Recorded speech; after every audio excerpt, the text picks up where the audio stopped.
when something is phrased that in a way that could imply that God does not care or that it's not important.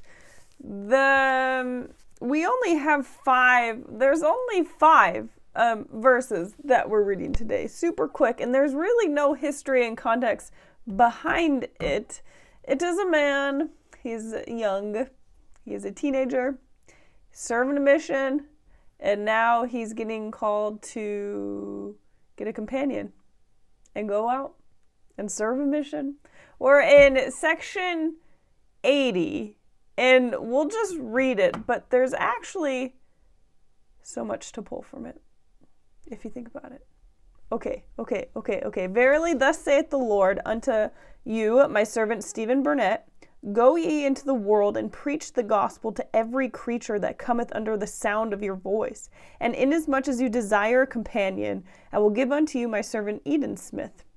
Wherefore go ye, preach my gospel, whether to the north, to the south, to the east, to the west, it mattereth not, for you cannot go amiss.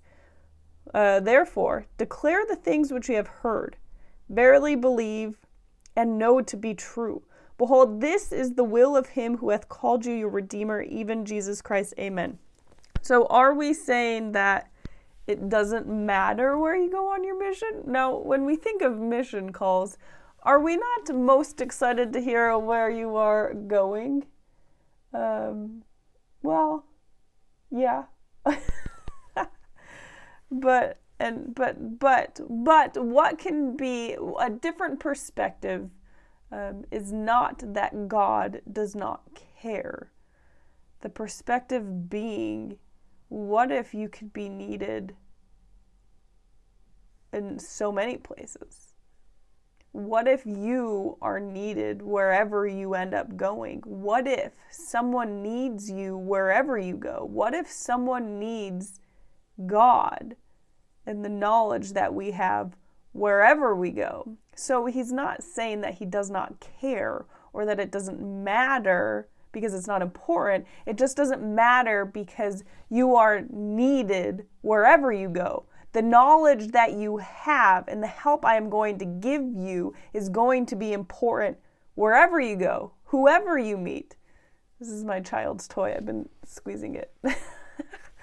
So, no, it's not because he doesn't care. It's just that you are needed and you are used far often than one specific area. Also interesting, inasmuch as you desire a companion, I'll give you one.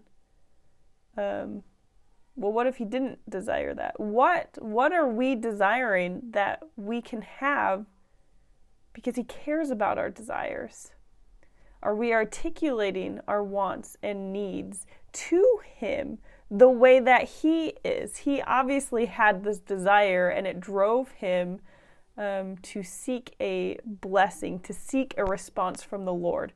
What are our desires that we can articulate to God so that we can give ourselves the opportunity for God to say, okay, if that's a desires of yours, okay, I will give you that because you ask, right? The idea of ask and you shall receive.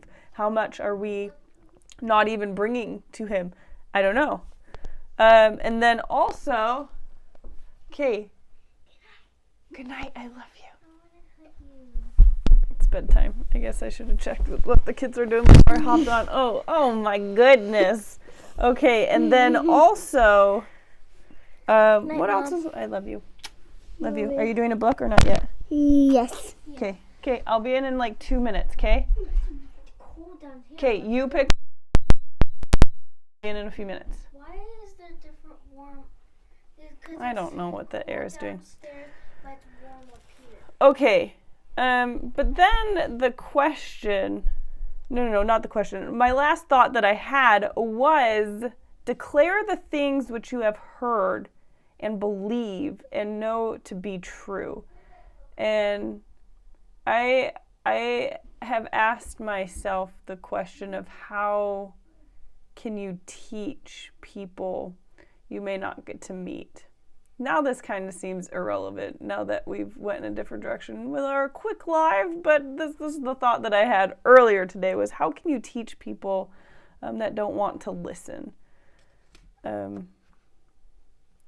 do you teach people that you may not get a chance to talk to? Because when I think of the call for us to preach, the call for us to talk of the things that we believe and know to be true, and you think of the weight that comes with that of my family doesn't want to hear that, they don't like that, or how do I get to do that with people? I'm not going to talk to every single person.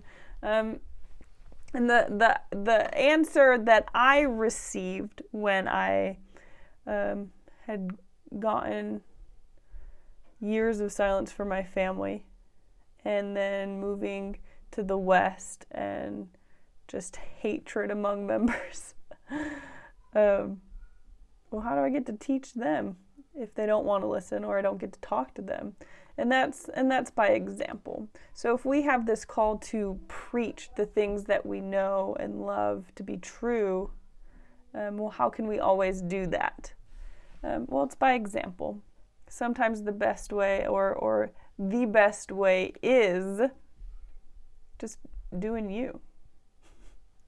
Doing the things you know that you want to do and the things that you do love to do within the gospel and the example and the effect that has. You know what I mean?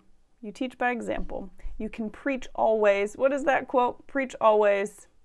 If necessary, use words or whatever. So go wherever and be you and live the gospel. Because you are needed as you are wherever you go. You are needed. Your example is needed. Your light is needed. God will use you in whatever capacity that we are in. I'm going to go read some bedtime stories to my kids. I'll see you tomorrow.